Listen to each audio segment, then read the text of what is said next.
Bueno, ahí estamos. Muy buen día a todos. Mi nombre es Nicolás Yacoy. Voy a estar compartiendo con ustedes esta mañana la presentación del libro Desafíos de la Administración Pública en el contexto de la Revolución 4.0. Agradezco por esta invitación en primer lugar a la Fundación Konrad Adenauer. La idea es escuchar a los editores del libro, algunos de los autores e invitados especiales, y habrá después un espacio de preguntas que estaré moderando. Para hacer esas preguntas podrán utilizar las herramientas que aparecen debajo en el zócalo de la aplicación. También vamos a estar compartiéndoles el link para que puedan descargar el libro. Eventualmente van a poder hacerlo después también en la sección Biblioteca Digital o Biblioteca Virtual de la página web de la Fundación Konrad, ¿sí?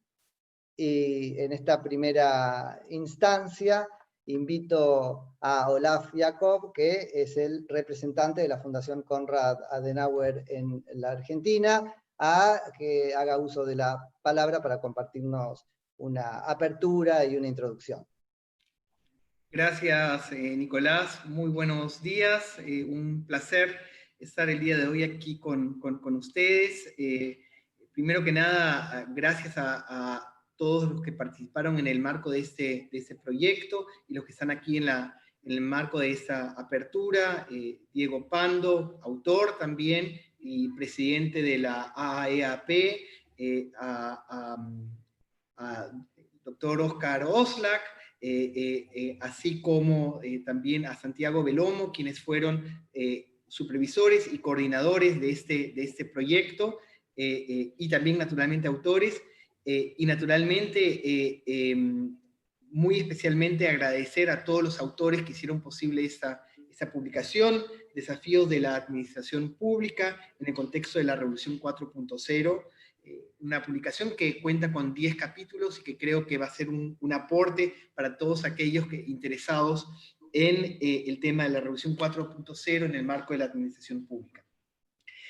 La verdad es que quiero agradecer también muy especialmente en el marco de esa presentación tanto a Nadia Aguado Benítez como a Carmen Lyman de la CAS, quienes fueron quienes en realidad se pusieron al hombro este proyecto que nació hace más de un año cuando la oficina de la Fundación Adenauer, que yo represento aquí en la Argentina, la oficina de Nueva York ante las Naciones Unidas, nos preguntó a las oficinas a nivel mundial si podíamos aportar algo en relación al tema de la digitalización y la administración pública. Y en base a una serie de actividades que se realizaron, Santiago ya lo va a comentar un poquito más a fondo, es que se generó esa publicación, como les digo, poco más de un año después de esa primera iniciativa, y estamos todos aquí reunidos el día de hoy presentándola, y es para mí una gran alegría y un gran placer estar aquí compartiendo con ustedes esta actividad. Quizás un comentario muy breve.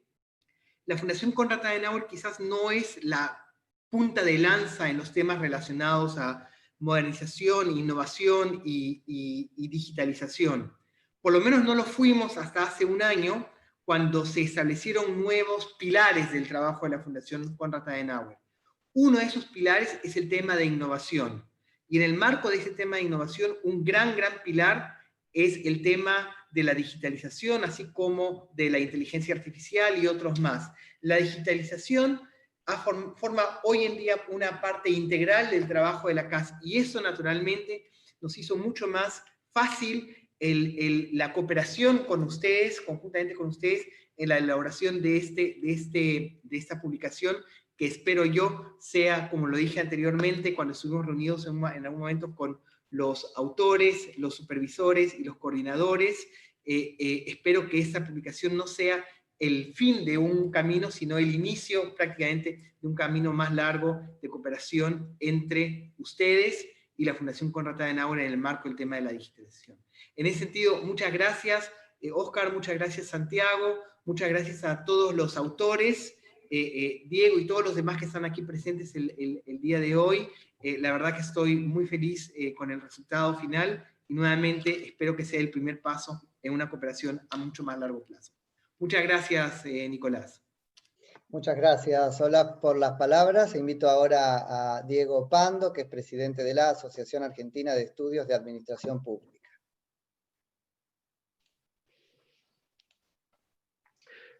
Buenos días a todos y a todas. Muchas gracias por la invitación. Ante todo, quiero felicitar a la Fundación Konrad Adenauer, a los editores de este libro, Óscar Oslak y Santiago Belomo, y a los autores de los diferentes artículos que componen esta obra colectiva que sin dudas va a ocupar un lugar relevante en la bibliografía sobre administración pública.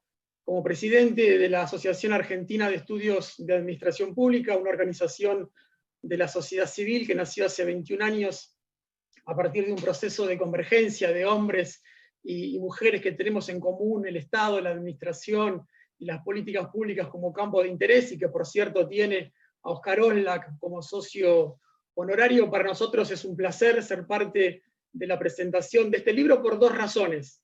En primer lugar, porque nuestra institución se orienta principalmente a la construcción de puentes entre diferentes actores, servidores públicos, académicos, dirigentes políticos y sindicales, integrantes de otras organizaciones de la sociedad civil, que muchas veces, lamentablemente, nos sentamos en mesas separadas. Y para esta construcción de puentes organizamos múltiples actividades como congresos, charlas, seminarios, jornadas de debate, etc. Y en este sentido, este libro, editado por Óscar y por Santiago, va en esta línea de la construcción de puentes a partir de la utilización de un lenguaje de divulgación académica, apelando a ejemplos y prácticas concretas y evitando los tecnicismos innecesarios y la sobrecarga de referencias académicas. Óscar y Santiago, y los autores, también son constructores de puentes, por lo tanto, damos una cálida bienvenida a esta publicación. Y en segundo lugar, para nosotros, desde la Asociación Argentina de Estudios de Administración Pública, es un placer ser parte de la presentación de este libro por la temática, ¿sí? Los desafíos de la denominada Cuarta Revolución Industrial, que tiene, como bien sabemos, como una de las naves insignias a la enorme velocidad, variedad y volumen de los datos.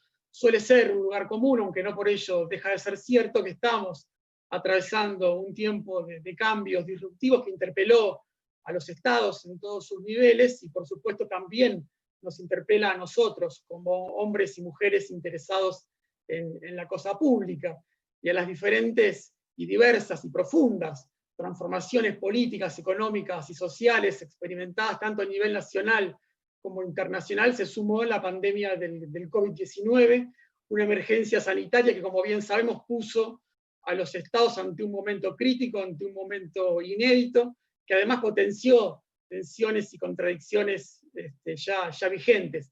Pocas veces en la historia nuestros estados se enfrentaron a una situación de estas características, y al mismo tiempo pocas veces también me parece que ha quedado tan clara la importancia que tiene el aparato estatal para el desarrollo de las sociedades y las mejores condiciones de vida de sus ciudadanos y de sus ciudadanas. Nadie sabe lo que nos espera a la vuelta de una crisis como la que vivimos. Lo que sí sabemos es la importancia que tiene y tendrá el Estado. El futuro no está escrito, pero si será mejor dependerá en buena medida del rol del Estado y sus capacidades que permitan avanzar hacia el desarrollo de nuestras sociedades en un contexto de problemas cada vez menos susceptibles de tratamientos segmentados o sectoriales y que requieren una mirada sistémica e integral. Y es acá en donde a mí me parece importante ubicar este trabajo editado por Óscar y por Santiago. La importancia, los desafíos y las consecuencias del veloz e intenso cambio tecnológico, considerando básicamente dos dimensiones complementarias que están explícitamente señaladas en este proyecto colectivo. Por un lado, la dimensión del front office, es decir, el Estado no solo como promotor de la innovación, sino también el Estado como regulador y el Estado como proveedor de servicios, en donde me parece que la simplificación de trámites es clave, dado que el trámite en última instancia es el nodo crítico que conecta los bienes y servicios públicos con el ciudadano, como si también es clave la inclusión digital. La pandemia mostró con mucha claridad, entre otras cosas, que en el siglo XXI no hay ciudadanía plena sin derechos digitales. Y por el otro lado, digo, la segunda dimensión complementaria de este proyecto colectivo es la trastienda del Estado, el back office, la cual suele ser invisible para los ciudadanos y las ciudadanas, pero es clave para impulsar y sostener políticas públicas en sintonía con las necesidades y expectativas de nuestras sociedades. Y acá aparece un tema central, entre otros, que es la gestión de las personas en el sector público. Como bien sabemos, es un tema crítico en el cual este contexto de veloz e intenso cambio tecnológico hace que se requieran nuevos conocimientos, destrezas y habilidades por parte de los servidores públicos en un escenario en el cual la brecha salarial con respecto al sector privado y las limitaciones para el desarrollo de carreras se presentan como los principales obstáculos en esta materia de empleo público. Hay un trabajo muy interesante del BID para la región que está próximo a publicarse que va en esa dirección. De todo esto trata este libro. No pretende aventurar pronósticos ni formular recetas válidas en todo momento y lugar, que por cierto serían de dudosa legitimidad, sino básicamente me parece que intenta identificar cuestiones que debieran ocupar un lugar relevante en la agenda de los gobiernos. Dicho esto, agradezco una vez más la invitación a ser parte de esta actividad. Cuenten con el apoyo de la Asociación Argentina de Estudios de Administración Pública para difundir esta obra y desde ya los invito a recorrer sus páginas con mucha atención. Muchas gracias. Diego, muchísimas gracias. Escucharon a Diego Pando, que es presidente de la Asociación Argentina de Estudios de Administración Pública. Recuerden que ya está disponible en el chat de esta sala el link para bajar la obra, Desafíos de la Administración Pública en el contexto de la Revolución 4.0. Invitamos ahora a Alejandro Lonzano Ayala, que es presidente de la Red Interamericana de Educación en Administración Pública. Un saludo a todos, a todas. Un saludo especial, por supuesto, a los autores, a Oscar, a Santiago. Manifiesto un agradecimiento por parte de la red, de las organizaciones académicas que hacemos parte de esta red. Conmemoramos y saludamos mucho la presencia, por supuesto, de cada uno de ustedes y a quienes representan, e igualmente nos congratulamos con la extensa obra y el trabajo que siempre ha tenido Oscar, su presencia dentro de la red y la presencia argentina, la presencia de tantos intelectuales latinoamericanos que hoy se interrogan fundamentalmente por todo esto, que no es novedoso, pero es transformador y radicalmente transformador, en el sentido de que nuestros estados, las formas de configuración de los expedientes, de las formas administrativas, cambian radicalmente en el marco de estas nuevas dinámicas, de estas configuraciones tecnológicas que hoy colocan los lugares anteriormente concebidos dentro de las administraciones públicas en términos de su rutina, de la definición de las poblaciones, de la caracterización de las acciones, en otros planos radicalmente nuevos, emergentes, que cada vez se consolidan más y mucho más en estas lógicas de globalización que nos ha indicado claramente la pandemia, esta emergencia de orden social que nos reconfigura las lecturas que hoy tenemos, no solamente en términos de la formación en la administración pública, sino también en la acción frente a los gobiernos locales y las interacciones de lógicas administrativas que rompen y nos colocan en una interacción planetaria de otra naturaleza. Saludo radicalmente esa perspectiva siempre pujante de Oscar y el acompañamiento de Santiago y de quienes estamos aquí sentados, que somos y movilizamos lógicas de interacción sobre ese importante campo que es el campo de la administración pública, administraciones regionales, internacionales y supranacionales. Un saludo a todos, a todas y una invitación igualmente de parte de INPAE a contribuir a una acción común para el conocimiento y el desarrollo de un pensamiento en torno a lo que nos ocupa. Muchas gracias. Muchas gracias, Alejandro. Escuchamos a Alejandro Lonzano Ayala, que es presidente de la Red Interamericana de Educación en Administración Pública. Les recuerdo que habrá más adelante un espacio para preguntas a los expositores y para formularlas van a poder utilizar las herramientas que figuran en el zócalo, ¿sí?, de la aplicación. Invito para que escuchemos ahora a Oscar Oslak, que es uno de los editores y coordinadores de este libro, y por eso voy a compartirles algunas palabras respecto de su trayectoria. Óscar es doctor en Ciencia Política por la Universidad de Berkeley, es doctor en Economía y Contador Público Nacional por la Universidad de Buenos Aires, es graduado del International Tax Program de la Escuela de Leyes de Harvard, es creador y exdirector de la Maestría en Administración Pública de la UBA, investigador superior del CONICET, es ex subsecretario de Reforma Administrativa y asesor presidencial durante la presidencia del doctor Raúl Alfonsín, y es fundador y expresidente de la Sociedad Argentina de Análisis Político. Óscar. Muchas gracias, Nicolás. Bueno, yo voy a ser muy breve y mis palabras van a ser únicamente de agradecimientos. En primer lugar, quiero agradecer a mi colega y amigo Santiago Belomo, por su generosa invitación a compartir con él la coordinación académica del libro que hoy estamos presentando, y al señor Olaf Jakov, representante de la Fundación Konrad Adenauer en la Argentina, por haber auspiciado y logrado la publicación de este libro en estos difíciles tiempos de pandemia. También a Carmen y a Nadia por su permanente asistencia.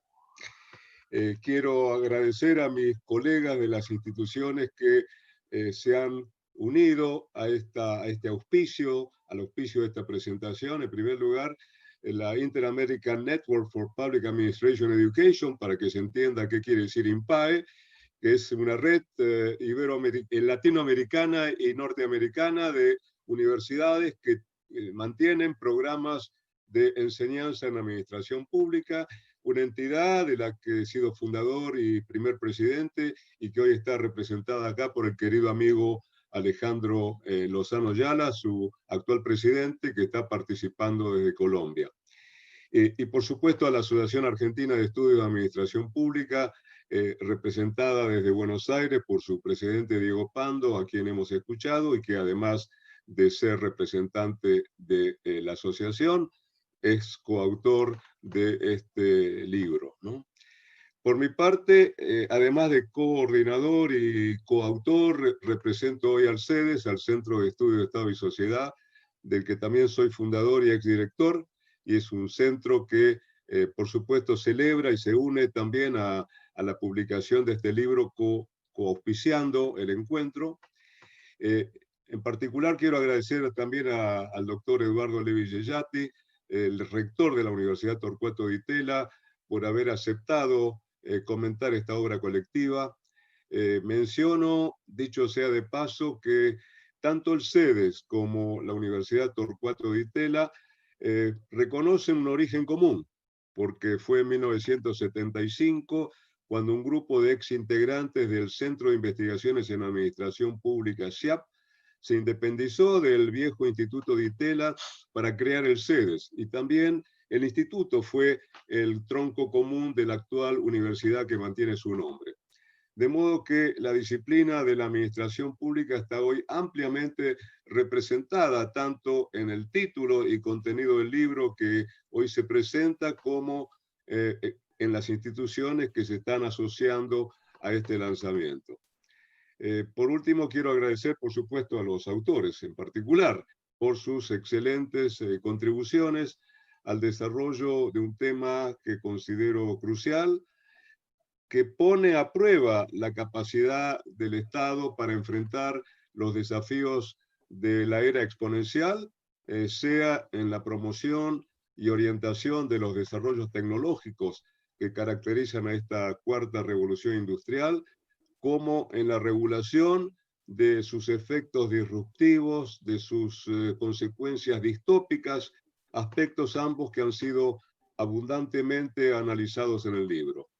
De modo que muchas gracias una vez más por haber hecho posible este aporte al conocimiento de una problemática que va a ocupar seguramente un lugar central en la agenda social de las próximas décadas. Gracias. Óscar, muchas gracias. Escuchamos entonces a Óscar Oslak, que es fundador e investigador del Centro de Estudios de Estado y Sociedad, CEDES. Yo les propongo invitar para escuchar ahora al doctor Santiago Belomo, que es el coordinador académico, uno de los coordinadores académicos y editores y coautor de este libro que presentamos esta mañana, Desafíos de la Administración Pública en el Contexto de la Revolución 4.0. Santiago Belomo es doctor, licenciado y profesor en Filosofía y licenciado en Administración y Gestión de la Educación. Su especialización profesional se concentra en la gestión y el planeamiento educativos en diversos niveles del sistema. Entre sus antecedentes destacan su actuación como subsecretario del Instituto Nacional de Administración Pública de la República Argentina, director de Educación del Ministerio de Energía y Minería de la Nación, gerente de Educación de la Fundación YPF y secretario académico de la Universidad Católica Argentina. Actualmente desarrolla tareas de docencia, investigación y gestión en la Universidad Austral y desarrolla consultoría especializada en materias de capacitación y educación en organizaciones públicas y privadas, con especial énfasis en transformación digital. Santiago. Muchísimas gracias, buenos días a todos. Es realmente un placer estar compartiendo este espacio. Por supuesto me sumo a los agradecimientos ya planteados a Olaf, Carmen, Nadia, la Fundación Konrad Adenauer por impulsar esta iniciativa y confiar en nosotros. Oscar por honrarme con su acompañamiento siempre tan preciso, generoso, afectuoso. Gracias, Oscar. Por supuesto también Diego, Alejandro por acompañar este evento, al igual que Eduardo por sumarte como comentador externo. Y a los autores, no solo por la calidad de las contribuciones, también por la paciencia con la que toleraron nuestras puntillosas observaciones, comentarios a lo largo de este recorrido. Este acto de presentación de algún modo revela hasta qué punto nos está atravesando la Revolución 4.0, porque estamos presentando un libro en formato virtual. El libro es en sí mismo virtual, si bien esperamos dentro de poco contar con una versión impresa.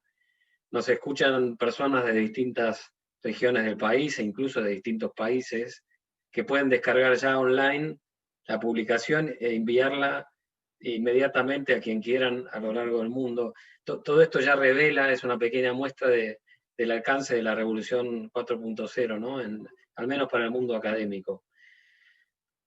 Permítame comentar algo de historia sobre esta publicación, que se inspira en un trabajo de reflexión previo que se inició en 2019, cuando la Fundación Konrad Adenauer impulsó un foro multisectorial sobre cooperación digital, junto con la Secretaría de Gobierno de Modernización de la Nación, en la que entonces me desempeñaba. Participaron del foro representantes del sector público, también, por supuesto, del sector privado, del tercer sector, de la academia, y se hicieron acciones preparatorias al foro en mesas de debate sectorial. Todo el resultado del foro mismo y de las mesas se presentó al secretario general de la ONU en el marco del Internet Governance Forum que se desarrollaba ese año en Berlín. Como resultado de toda esta reflexión conjunta, desde la Fundación se vio la conveniencia de poder plasmar algo de este debate en una publicación, y ahí fue cuando recibí la invitación y se sumó también Oscar, y el resultado, bueno, está a la vista. Una breve valoración del contexto, que, disculpen, ya lo conocen muy bien, pero siempre cabe recordarlo. Estudios recientes, fecha 2020, nos indican que el 67% de la población mundial cuenta con dispositivos móviles. Nos indican también que 6 de cada 10 personas tienen acceso a Internet y que el número se incrementó en aproximadamente 300 millones de usuarios en un solo año. Lo que equivale a que casi la mitad de la población mundial ya es usuario activo en redes sociales. Si uno piensa en horas de conexión a Internet, América Latina lleva la delantera. Por ejemplo, Filipinas tiene un uso diario por habitante que supera las 9 horas. Colombia, Argentina, creo que México también, Brasil, integran el top 10 de conexión a Internet. De esos usuarios, un tercio son menores de 18 años. En contraste, 3 de cada 10 personas carecen de acceso a agua potable y disponible en el hogar, y 6 de cada 10 carecen de saneamiento seguro en todo el mundo. Nos está hablando de un mundo de contrastes, claramente. Es un mundo también en que las relaciones entre el tiempo y el espacio parecen estar cambiando. Si Kant viviera entre nosotros, creo que haría algunas notas al pie, perdón que me aflora el filósofo que llevo dentro, ¿no? Tendría que hacer algunas notas al pie a su crítica de la razón pura, por esto de las categorías de tiempo y espacio, cómo están siendo afectadas por el fenómeno de la ubicuidad. Esto hace que, por ejemplo, y lo estamos viviendo a diario, las fronteras entre trabajo, juego, entre aprendizaje, entretenimiento, entre acceso, creación de información, entre lo público y lo privado, todas se están difuminando y mezclando.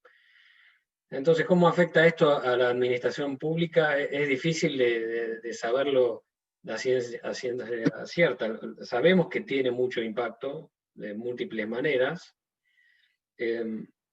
A modo de ejemplo, en 2019 nos visitaron algunos funcionarios de un país africano que nos contaban con cierta perplejidad que habían tenido que someter a votación si se priorizaba con los escasos fondos públicos el acceso a redes cloacales o el acceso a Internet.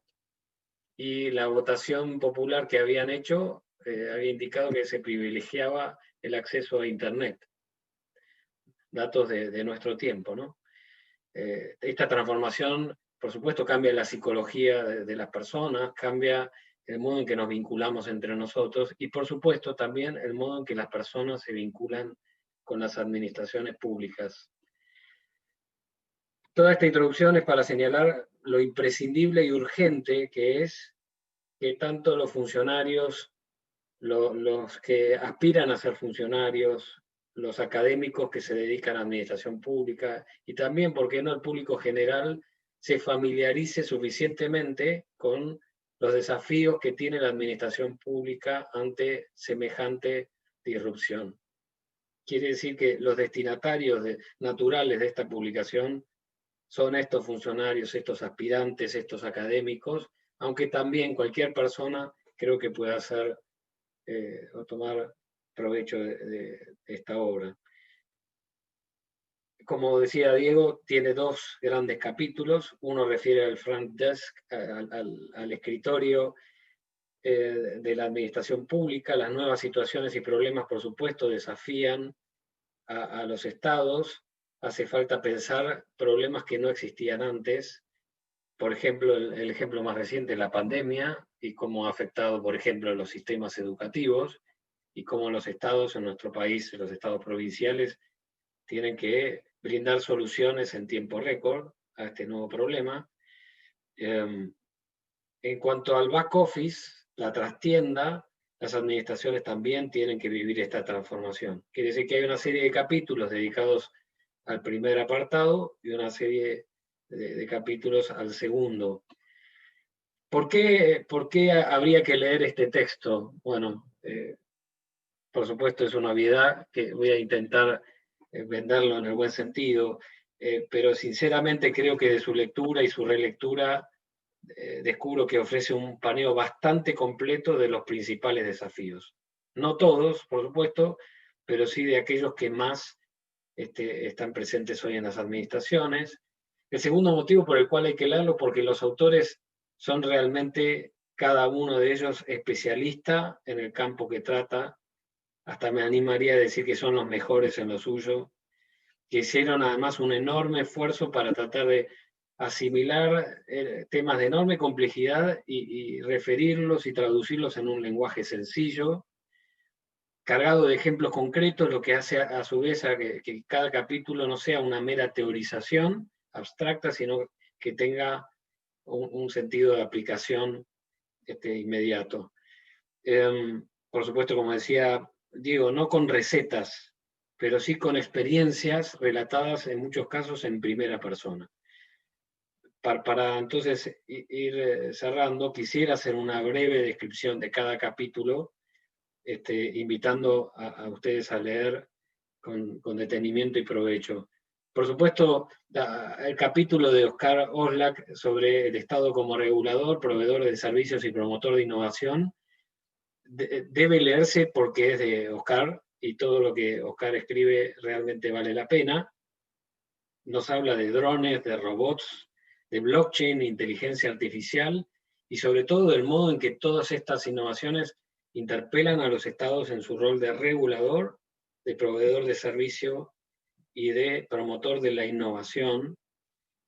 Y en esa descripción, Oscar nos recuerda cómo hay que encontrar un equilibrio para que en su rol de regulación el Estado no asfixie la innovación, por el contrario, pueda promoverla y al mismo tiempo estar ofreciendo servicios en cuestiones para las cuales el Estado a veces carece de músculos suficientes. Un enorme desafío el que nos presenta.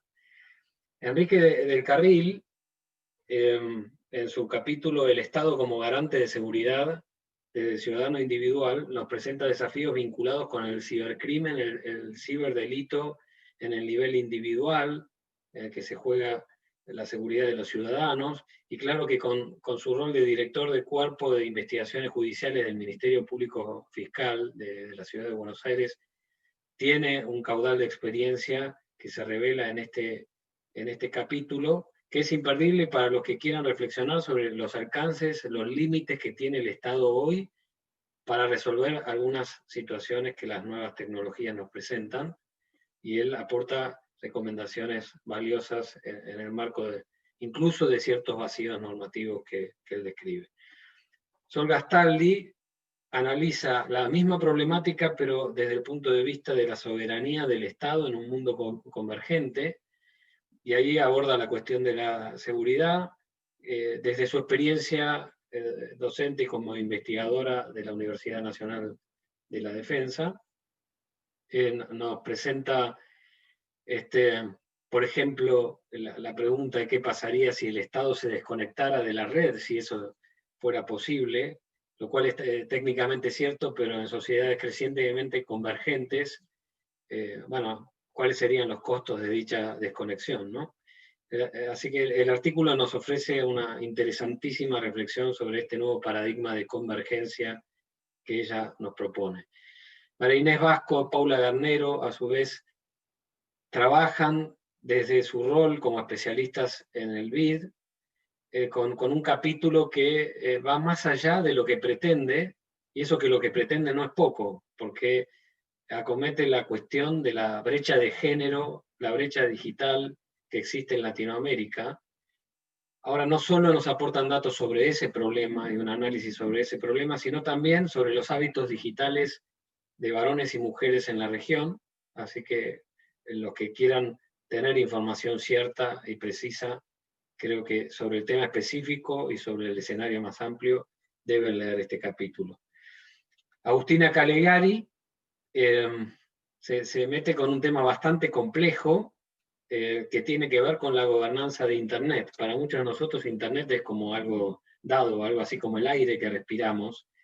Ella, en calidad de gerente senior de la Internet Society y con gran experiencia en este tema desde funciones públicas, describe las alternativas que hay en juego, los debates actuales sobre este tema y cuál ha sido la posición de la Argentina en la materia desde algunas décadas a este tiempo. El libro pasa al análisis del back office. Todo lo anterior tiene que ver con la administración pública y los desafíos que se le presentan de fuera. En lo que hace a la transformación interna, Bárbara Ubaldi, especialista de la OCDE en cuestiones de gobernanza digital, hace una síntesis excelente y de gran claridad sobre los rasgos que tiene que tener un gobierno para apreciarse y considerarse digital.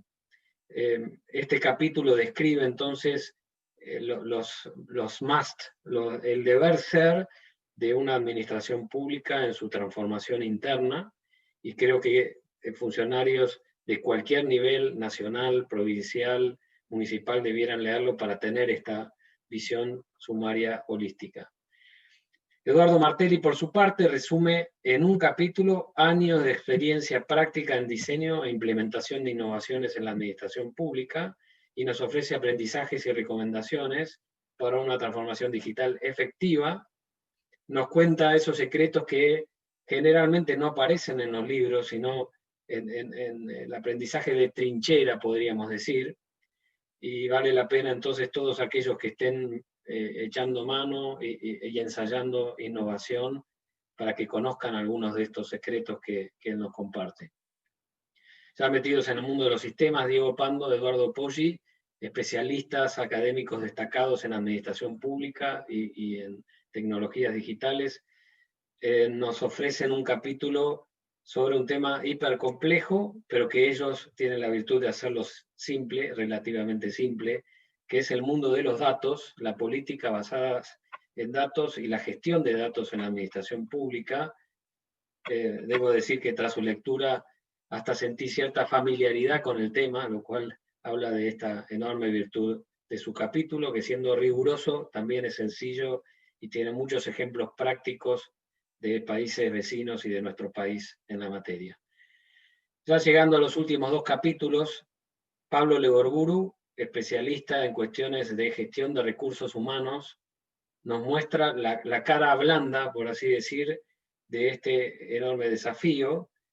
Nos presenta una mezcla entre una visión holística, presentándonos una estrategia integral de gestión de empleo público para la transformación digital, ni más ni menos, pero acompañada también de una mirada minuciosa, muy operativa, en un nivel micro, en donde ofrece algunas recomendaciones puntuales para todos aquellos que tienen que gestionar recursos humanos de cara a la transformación digital.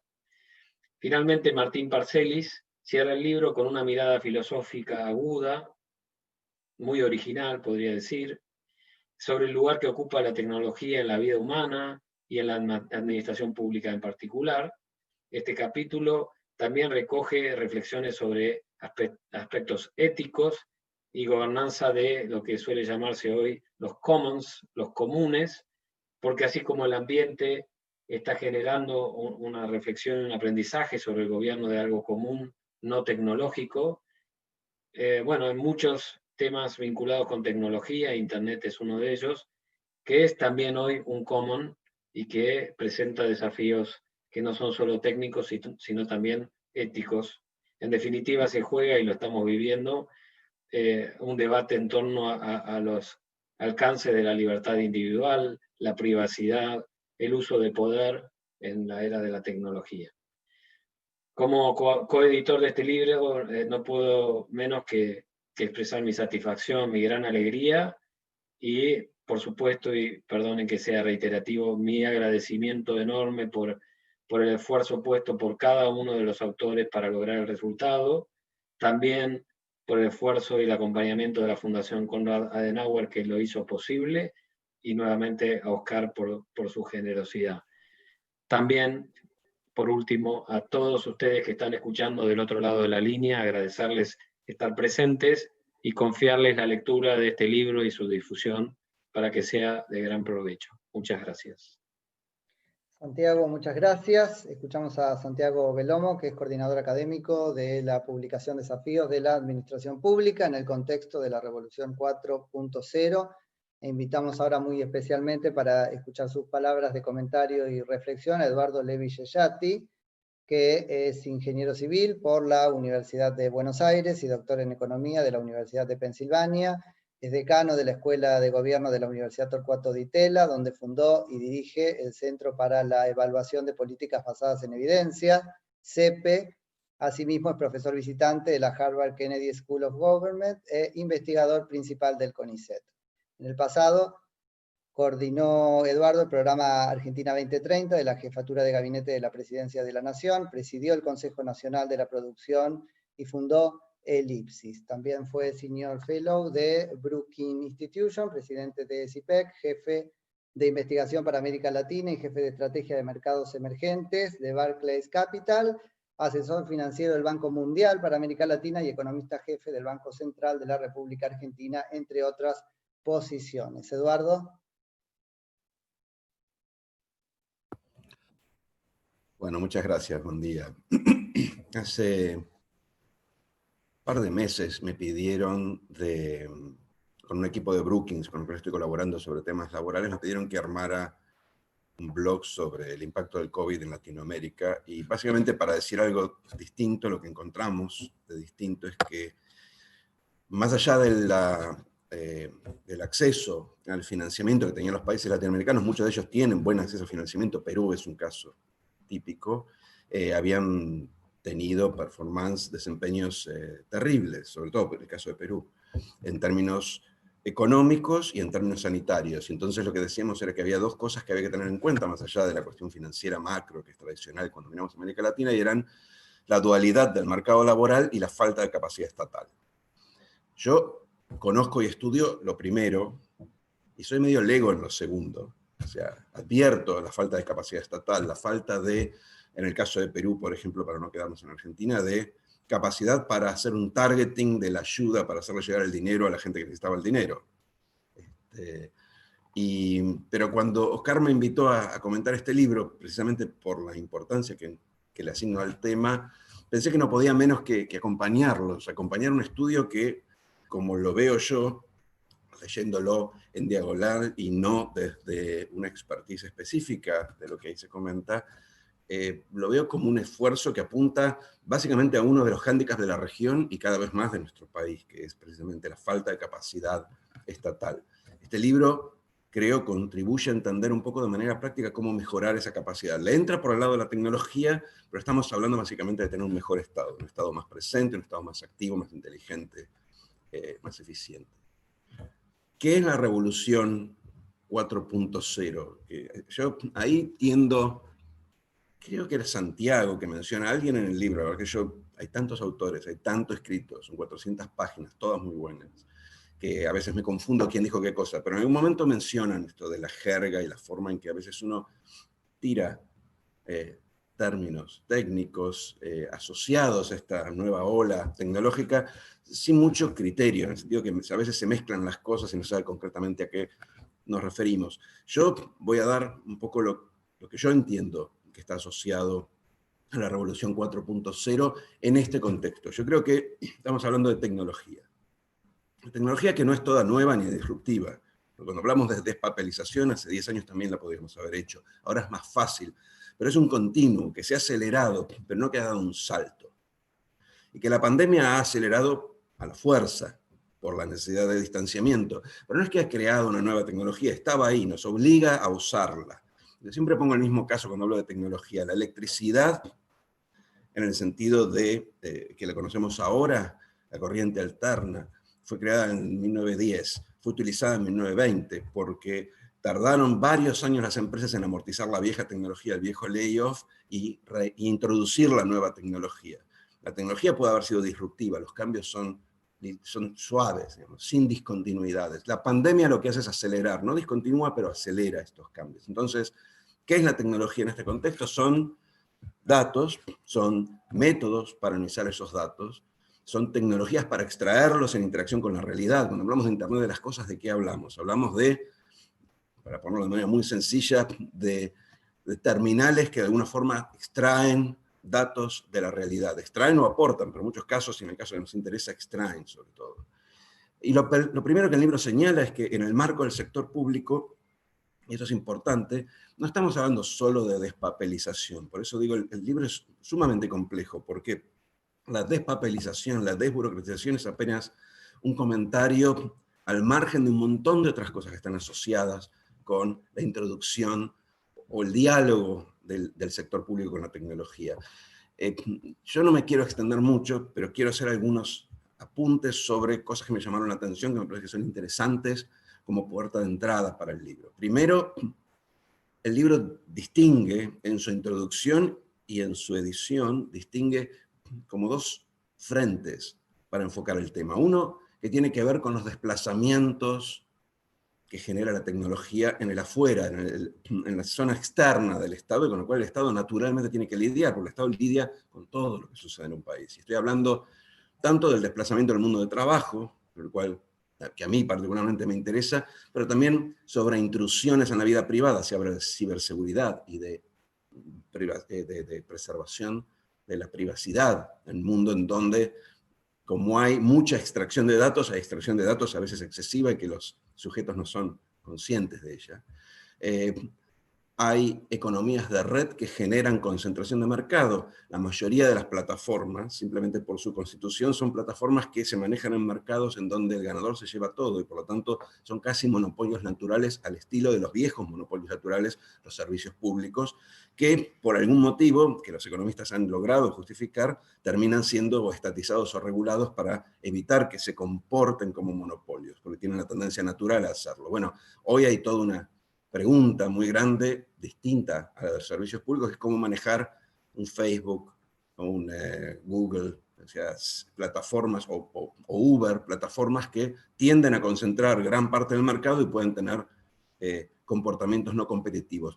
Y esos son simplemente 3 ejemplos. Esto es lo que en el libro se denomina el front desk del Estado, es decir, la relación del Estado con el resto de la sociedad, ni siquiera de la economía, de la sociedad. Y ahí mencionan ejemplos. Yo recuerdo haber leído menciones en el libro a las fintech, una nueva forma de interacción financiera que no está regulada y que se tiene que regular. Y recuerdo, me resuena la discusión que se tiene en Europa, por ejemplo, donde se ha avanzado mucho en el tema de la regulación de las nuevas plataformas, sobre cómo regular las nuevas plataformas, porque concentración no necesariamente significa algo malo, no necesariamente significan posiciones anticompetitivas, a veces simplemente es una cuestión de la naturaleza del mercado. Entonces, ¿cómo hacer para reescribir el libro de la regulación en el marco de plataformas que son situaciones con economías de red que generan una monopolización, una oligopolización del mercado? Es un libro nuevo, hay que empezar a escribirlo, como se escribió hace muchas décadas el libro de la regulación de las telefónicas, por ejemplo, en Estados Unidos y en Europa. Entonces, la fintech es lo mismo, y se ve en la práctica como, a diferencia de los bancos que están todos regulados de la misma manera, las fintech están reguladas de manera distinta en cada país, porque vamos aprendiendo, medio por prueba y error. Y hay algunos países que prefieren no regularlas hasta que florezcan y luego regularlas cuando son grandes, en fin. Pero hay varios otros sectores que enfrentan el mismo tipo de desafíos. Por ejemplo, los servicios de deliveries, que generan nuevas modalidades laborales. Y si uno mira, de vuelta, si uno le interesa el tema, ve que hay muchos países, no solo desarrollados, incluso en Colombia, hubo un juicio reciente sobre el caso Uber, en donde se está disputando legalmente y teóricamente la forma o el consenso o el benchmark de regulación de estas cosas que son nuevas, ¿sí? No son robots, son nuevas formas, nuevas modalidades de trabajo que tienen que ser, el Estado tiene que tener alguna respuesta, ¿sí? Yo, digamos, creo que en ese sentido hay un libro adicional para escribir, pero me parece que este libro en particular, al plantear la tecnología en relación al resto, está yendo mucho más allá de lo que uno imagina que es la relación de tecnología y Estado en términos de despapelización y digitalización del Estado. Por eso quiero remarcar la importancia de ese concepto de front desk. Se habla en algún momento del ejemplo de la educación. La educación es muy interesante como ejemplo porque la educación es un servicio público. ¿Cuál es el rol del Estado frente a este tsunami tecnológico en su papel de accionista, digámoslo, de los servicios públicos? Y la educación, digo, es interesante porque el Estado es accionista, pero ha tercerizado el Estado nacional. Me estoy refiriendo a tercerizado la educación en provincias y en el sector privado, muchas veces simplemente porque no puede ofrecer suficientes lugares en la educación pública para todos los estudiantes. Entonces terceriza en escuelas parroquiales, en instituciones privadas. Entonces, de nuevo, hay una pregunta para hacer en el sentido de que hasta dónde tiene que llegar esta toma de conciencia, este cambio en el Estado, dado que la tecnología está generando cambios muy importantes en la educación. Y no solo por la pandemia. La pandemia lo que está haciendo de alguna forma es despertando del letargo a un servicio de educación que venía dormido de hace 100 años. Entonces está generando a la fuerza una interpelación de la forma en que se da la educación, y ahí el Estado tiene algunos roles que son inevitables y algunos roles que son debatibles. El rol inevitable, del cual se habla en el libro, en más de una sección, es el de la conectividad. si uno piensa en la educación híbrida, en la educación digital o remota, e incluso piensa en cómo hacer llegar a la educación a todas las partes del país, antes se pensaba en abrir una escuela rural, hoy no necesariamente ese es el único caso. Entonces uno puede pensar en educación híbrida como una forma de horizontalizar el espacio educativo, es decir, democratizar la educación y hacerla llegar a una universidad a un pueblo de la provincia de Buenos Aires o de Salta que tiene 10.000, 20.000 habitantes y que si no tendría que obligar a la gente, a los chicos de la ciudad a irse a vivir a un aglomerado y por ahí perderlos en la concentración, en la urbanización creciente que tiene la Argentina, que es el país de mayor nivel de urbanización, sería casi del mundo, pero ciertamente de Latinoamérica. Entonces, se abren nuevas posibilidades y hay algunas cosas que el Estado sí o sí tiene que hacer. La conectividad, para mí me parece un ejemplo clarísimo, porque la conectividad obviamente es el nuevo transporte, es el transporte del siglo XXI. Entonces, la pregunta que uno se hace, y en el libro hay algunas puntas para encarar esta pregunta, es si efectivamente es un transporte, es decir, si es un servicio público, debe ser tratada, es decir, subsidiada, pensada, presupuestada como un servicio público, como se hace con el transporte público. ¿Cómo es que nadie ha pensado eso hasta ahora? La pandemia nos agiliza este debate porque nos obliga a pensar cómo hacer para que todos los chicos, ahora que no pueden ir a la escuela, lleguen a la educación, pero es un debate obvio que precede a la pandemia, ¿sí? Si el transporte, si la conectividad es un derecho, como se dice en una parte del libro, ¿deberíamos tratarla como un derecho? ¿Deberíamos manejar la conectividad como un derecho o tenerla como si fuera un bien casi suntuario, como era que se presentaba originalmente? La conectividad no es Spotify o Netflix. ¿Sí? La conectividad es acceso a la información y es educación y es acceso al Estado, porque si el Estado despapeliza y remotiza todos sus trámites, la falta de conectividad me deja fuera del Estado. Entonces, ese tipo de debates que son tan a la vez obvios y fundamentales, están metidos dentro de la discusión de la tecnología del Estado, que como decía es mucho más que la despapelización. Y ese concepto de front desk incluye todas estas preguntas, ¿sí? Lo mismo estamos hablando de empleados públicos. Yo aquí, de vuelta, siempre en el caso de la educación, en algún momento nos deberíamos preguntarnos si la tecnología modifica y cómo modifica las características de la docencia. Entonces, sin duda, si me preguntan a mí, yo sin duda contestaría que la educación híbrida, que creo que es el futuro de la educación en todo el mundo, debería modificar la ley de contrato, el contrato que uno tiene con el docente, porque modifica las características de la docencia, los horarios y las funciones. El Estado puede liderar ese proceso, como es el caso de Uruguay, por ejemplo, donde han avanzado mucho, o puede resistirlo, abrazando prejuicios e intereses particulares, como suele serlo en Argentina. La actitud del Estado frente a la influencia de la tecnología en este tercer sector es fundamental para decidir cómo va a ser el desempeño en el país. O sea, el tema de la discusión en el Estado, yo siempre digo lo mismo también con temas laborales, son temas aburridos y esenciales. De hecho, uno podría decir en la política pública los temas más esenciales son los más aburridos. La verdad es que hoy pensar el rol del Estado frente a los servicios públicos atravesados por la tecnología es esencial para pensar en el fracaso o en el éxito del Estado futuro. Hay más ejemplos. Yo pensé, en algún momento creo que se menciona el tema de la salud digital. Hoy es lo mismo que la educación digital, es salud digital para ricos. La salud digital debería ser abierta y democratizada para todo el mundo. La salud pública debería digitalizarse, pero para eso necesitamos un esquema en el cual el Estado digitaliza el sistema, digitaliza la información. Nada que no se haya dicho antes. Yo he participado en reuniones sobre la idea de tener una especie de historia digital, de clínica digital, y se ha avanzado un poco en eso, pero creo que en ese campo todavía hay mucho más para explorar. Pero ciertamente la digitalización de la salud ayudaría muchísimo a democratizar los servicios de salud. Y podríamos decir lo mismo de la justicia, y podríamos decir lo mismo de la seguridad. El riesgo acá, en este front desk, es que el Estado se asuste y se resista a la tecnología. Y creo que eso sucede muy a menudo en la Argentina. Entonces hay una pregunta subyacente a todo lo que acabo de decir que tiene que ver con las diagonales, las llamo yo. O sea, ¿cómo hacer para hacer pasar la pelota entre la barrera de defensores? Porque seguramente cada una vez que uno se mueva, y hay algunas historias de practitioners volcadas en el libro que ilustran esto que estoy diciendo, cada vez que uno se mueve en una dirección, aparecen las barreras y las defensas, y uno, más que pelearse con la pared, tiene que encontrar la diagonal para ir colando y avanzando, si se quiere, por los intersticios. Entonces hay una pregunta fundamental, que hay un par de capítulos, el de Martelli en particular, que se hace, que es, bueno, ¿cómo hacemos para avanzar? Dado que, obviamente, dentro de una estructura como el Estado, cualquier innovación genera sus resistencias. Me parece que en eso también el libro es sumamente útil. La tecnología tiene su lado malo, y el libro enfoca, lado malo no, pero lado, digamos, ominoso, si se quiere, o amenazante, tiene su talón de Aquiles. Yo tengo 3 cosas que me parece que vale la pena mencionar en términos del lado oscuro de la tecnología, que es lo que puede salir más. La primera, obviamente, es que es hackeable, entonces hay todo un tema asociado a la ciberseguridad y sobre todo a la exposición que genera en el sector público, en todos los que están involucrados con la tecnología, depender de la tecnología.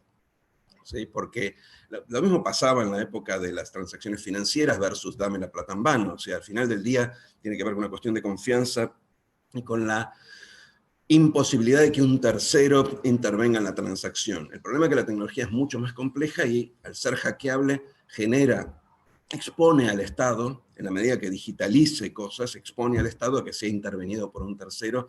Y en esto simplemente voy a mencionar una anécdota. Hace unos años, en una charla que tuvimos con un grupo en el Pentágono, le preguntábamos a un general, ya no me acuerdo qué posición tenía el Pentágono, con su principal problema, que no lo dejaba dormir a la noche, y pensábamos que iba a decir, no sé, Irán o Al-Qaeda, y dijo la ciberseguridad. Y la verdad que pensé, si realmente la gente del Pentágono está tan preocupada por la ciberseguridad, lo de preocupados que deberíamos estar nosotros en Argentina, que no tenemos un Pentágono. Entonces, todo el concepto de ciberseguridad me parece que está asociado al avance de la tecnología. Nosotros queremos que la tecnología avance, pero no queremos que avance tan rápido como para dejar un flanco abierto a que de pronto venga alguien y genere perjuicios en los usuarios de la tecnología que haga que después todos nos retrotraigamos muertos de miedo hacia atrás. Entonces, hay como una especie de paripasu de la cuestión de la seguridad que va de la mano del avance de la tecnología que no se puede descuidar, y el libro dedica un capítulo a ese tema, lo cual es obviamente útil. Después hay un segundo punto que me parece que está asociado a esto, pero tiene que ver más con la utilización de los datos, que yo hago siempre el siguiente, cuando hablan de tecnología y de me van a robar la privacidad, hago el siguiente analogía con el tema de los sistemas bancarios. Yo me acuerdo haber usado mucho este comentario en la época de la corrida, en el 2001. Ustedes no sé si se acuerdan, pero en el 2001 y sobre todo en el 2002, la gente iba al banco con un escribano para pedir sus dólares porque pensaban que los dólares estaban en el banco, los dólares de sus depósitos. Entonces el comentario era, si la gente supiera que lo que deposita en el banco no está en el banco, no depositaría en el banco. Hay una suerte de ignorancia benigna que en muchos de estos sistemas en donde están basados en la confianza es útil, digamos. Si la gente supiera que el dólar que deposita en el banco se lo presta a una empresa que no gana en dólares, muy probablemente diría me los quedo en casa. Y lo mismo pasa un poco con la tecnología hoy. Cuando uno se hace la pregunta, y como que en el libro se hacen, de hecho, la pregunta de hasta qué punto la tecnología no abre mi privacidad, me expone hacia otras personas, la respuesta natural sería ya lo está haciendo, porque todas las cosas que estás usando en Internet ya lo están haciendo. Todo el mundo tiene tus datos. Pero sé que vos no lo sabés, es como los dólares. Otra gente tiene tus dólares. Ya es tarde para eso. Creo que lo que sucede cuando uno pasa al lado del Estado es que la gente advierte que el Estado lo puede usar, pero cuando uno utiliza Google o se baja una aplicación donde le piden todos los datos al inicio de la aplicación, uno medio que usa esta ignorancia benigna de la que hablamos con los depósitos. Entonces, la pregunta cuando uno habla del Estado y la información o el uso de la información es, efectivamente, ¿qué diferencia hay entre uno y otro? ¿Realmente nos importa que el Estado se haga con nuestros datos? ¿Nos importa más que el Estado se haga con nuestros datos que Google se haga con nuestros datos? ¿Por qué ese es el caso? ¿Por qué le tenemos más confianza a Google o a Amazon que al Estado argentino, por ejemplo? Es una buena pregunta. Esa no está respondida en el libro. Si no nos importa que la tenga Facebook, no debería importarnos que la tuviese el gobierno, me da la sensación. Yo creo que hay un debate sobre el tema del uso de la información que todavía está abierto. No hay tecnología sin información. Como decíamos antes, la revolución 4.0 es tecnología y datos. Si uno limita el uso de la información, limita las posibilidades tecnológicas. Caso concreto, cuando se quiso hacer el sistema de tracing coreano en países como Inglaterra, ni hablar de Argentina, el problema fue que la gente decía, no, yo no quiero que tengan, estamos dando muchos datos al gobierno, listo, no hubo tracing. O sea, si nosotros queremos tracing tecnológico, tenemos que dar los datos, si no queremos, no tenemos tracing. Pero ese trade-off, ese dilema, es muy difícil de romper. Se puede monitorear el uso hasta cierto punto, pero ¿quién monitorea al Estado? Hay un punto en donde uno no tiene controladores de controladores. Entonces, hay un punto donde uno tiene que confiar como quien confía en el banco. Si no, simplemente vamos a demorar o limitar el uso de la tecnología, cosa que es totalmente factible. Nos perdemos, generamos cierta percepción de privacidad, cosa que de hecho de facto no existe, porque ya dijimos, ya le dimos los datos a todo el mundo, pero a la vez estamos limitando un poco algunos de los usos de la tecnología, ¿sí? Por lo pronto, no me queda evidencia de que durante el COVID el uso de los datos por parte del Estado haya sido mal utilizado. Todavía no tenemos esa evidencia. Habría que ver, el COVID posiblemente nos dé un ejercicio para mirar si efectivamente el Estado mal usa nuestra información. Ahí hay varios estudios para escribir. Tercer punto que es interesante y peligroso potencialmente la tecnología es que es arbitrable. Y ahí hay una pregunta que sí se discute en el libro y que es ¿dónde reside legalmente, fiscalmente la nube? ¿Sí? ¿Quién gobierna a los habitantes de la nube? ¿Dónde pagan impuestos? ¿Cuáles son los códigos que tienen que cumplir? Hay un debate abierto. El libro tiene un capítulo en donde se discuten estos temas. Me parece que eso falta mucho todavía. El debate, por ejemplo, global tributario es algo que se está comenzando a hacer, ha sido principal, posiblemente el único avance en el G20 en los últimos años, pero aún falta cerrar esto, porque si no lo que sucede es que básicamente vamos a crear una economía informal del mundo, ¿sí? Que se maneja con sus propias reglas, tanto legales, códigos de conducta, como fiscales, en el sentido que no aportan, eluden o evaden impuestos en todos lados. Hay una parte, yo voy a ir cerrando, la verdad tenía más cosas escritas, increíble, pensé que iba más rápido con esto, pero hay una parte del libro, una segunda parte, que habla del back office. El back office, dentro de esta dualidad entre front y back, es básicamente la despapelización, pero es mucho más que eso. Es básicamente cómo la tecnología mejora la capacidad estatal de funcionar y haciendo las cosas tradicionales del Estado, ¿sí? Nada, hay muchos casos que se mencionan ahí. Yo lo único que quiero mencionar un poco son dos temas. Uno que tiene que ver con, y esto me llamó mucho la atención en el capítulo de Martelli, uno que tiene que ver con qué es lo que falla en el caso del Estado argentino, que es el que yo conozco, para que al final del día hayamos hecho tan poco, ¿sí? Y esa pregunta tiene dos puntas. Nosotros no hemos digitalizado el Estado, no aún. Hemos hecho algunas cosas, y yo las he usado, como la mayoría de nosotros, durante la pandemia, para hacer trámites online, para no tener que salir de casa violando reglas impuestas por el mismo Estado. Pero falta muchísimo. Ya hablamos de la conectividad, pero nos falta mucho todavía. Todavía yo recibo PDFs de algún Estado, de algún trámite. Tuve que trabajar con un municipio, un trabajo hace poco. Al final, fíjense, es un buen caso. Tuve que, en un contrato con un municipio conurbano, uno de los mejor administrados, al final el municipio me dijo, bueno, mira, mandame lo que puedas, porque no tenían hecho una plataforma como para que yo pudiera mandarle las cosas de mi empresa, firmadas digitalmente, no habían armado eso. No parece ser tan difícil. Ahí la pregunta es por qué no se hace, no tanto cómo se hace. Cómo se hace ya lo sabemos. ¿Por qué no se hace? ¿Sí? ¿Dónde están los bloqueos? Creo que eso es fundamental. Porque se ha hecho muy poco. Cuando salimos de la ciudad de Buenos Aires, se ha hecho realmente muy poco. Debe haber algunas provincias que avanzaron, pero creo que poco. No debería ser el caso. Entonces, no es una cuestión de tecnología, de la misma forma que en Perú no es una cuestión de dinero, es una cuestión de capacidad. Y como política pública, como experto en política pública, la primera pregunta que uno se hace es, bueno, ¿dónde están las paredes? ¿Sí? Y cómo bordearlas. Lo segundo que creo que vale la pena resaltar es que nosotros hablamos mucho de tecnología y de datos. Y en Argentina tenemos una aversión a los datos, ¿sí? En Argentina tenemos menos datos que en países que son de un ingreso per cápita inferior. No tenemos datos de educación, no tenemos datos de salud. Yo trabajo con datos todo el tiempo, hago políticas públicas, trabajo sobre cuestiones de economía aplicada, en políticas públicas, y muchas veces termino trabajando, como de hecho lo hago, con otros países, y no digo Estados Unidos, con Chile, porque acá no hay datos, ¿sí? No hay. ¿Por qué no hay? Hay una aversión natural, casi diría folclórica, a los datos que liga un poco con la discusión que teníamos antes de si le damos o no le damos los datos al Estado. Pero aparte, creo que hay casi como un consenso tácito entre los funcionarios que ninguno va a revelar mucho los datos, porque los datos revelan el impacto, permiten la evaluación. Y hay, yo creo, una aversión del Estado a ser evaluados. Entonces, cuando hablamos de datos y revolución tecnológica, lo primero que tenemos que hacer, cuando hablamos de políticas basadas en la evidencia, es crear evidencia. A mí, un informe en PDF con 4 o 5 cuadros del mercado laboral no me sirven para nada. Datos son los microdatos. Cualquiera que haya trabajado con datos sabe la diferencia entre un informe y los datos.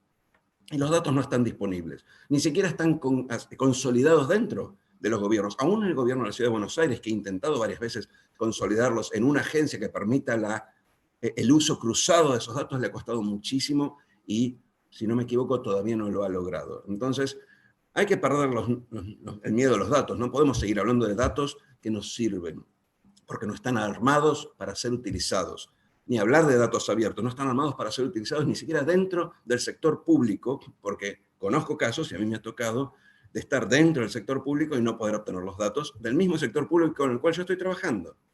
Entonces, creo que es fundamental tomar conciencia de eso y hacer una campaña informada, porque si no, muchos de los beneficios de estas nuevas tecnologías, que son, como decía, datos y procesos de análisis de datos y eventualmente procesos de extracción de datos, simplemente no van a aparecer en la Argentina. Vamos a seguir hablando de ejemplos externos. Ahora sí, de nuevo, muchas gracias, Oscar, a Santiago y a todos ustedes por la invitación, y excelente libro, la verdad, lo recomiendo, es fundamental para el futuro del país y está extraordinariamente escrito. Gracias.